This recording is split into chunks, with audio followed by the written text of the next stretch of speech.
The testimony of the prophet Joseph Smith.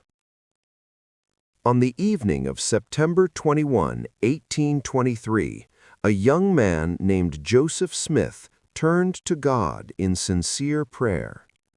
As he called upon the Lord, something remarkable began to happen.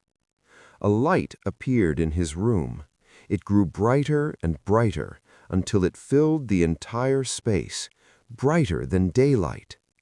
Then a heavenly messenger appeared at his bedside, standing in the air. He wore a robe of dazzling whiteness, more brilliant than anything Joseph had ever seen on earth. His whole being shone with glory, and his face was radiant like lightning.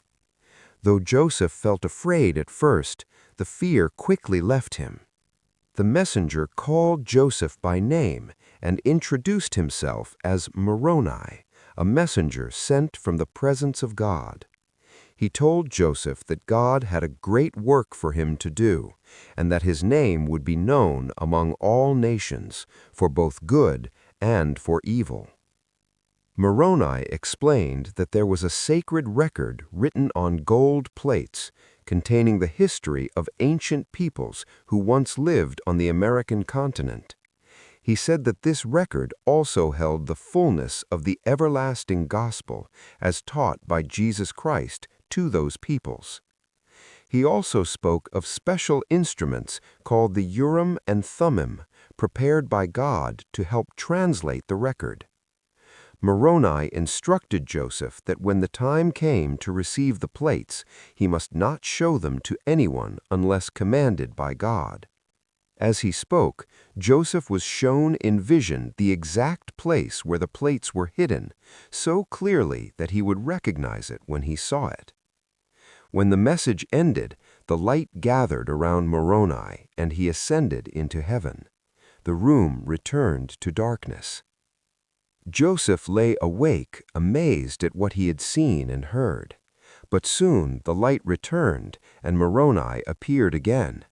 He repeated the same message, warning Joseph of coming judgments upon the earth. A third time Moroni appeared, repeating the message once more, and cautioning Joseph not to seek the plates for wealth, but only to glorify God. By morning, Joseph was exhausted. While working later that day, he collapsed from weakness. As he lay on the ground, Moroni appeared again, repeating the instructions and commanding Joseph to tell his father. Joseph obeyed. His father listened and confirmed that the vision was from God, encouraging him to follow the messenger's instructions. Joseph then went to the place shown in the vision, a hill near his home. There, beneath a stone, he found the plates, along with the Urim and Thummim and a breastplate. But when he tried to take them, he was stopped by Moroni, who told him the time had not yet come. Instead, Joseph was instructed to return to that place once each year for 4 years. During that time, he received guidance and instruction about God's work. Finally, on September 22, 1827, the time arrived. Moroni delivered the plates into Joseph's care, warning him to protect them diligently. Soon, many people sought to take the plates from him.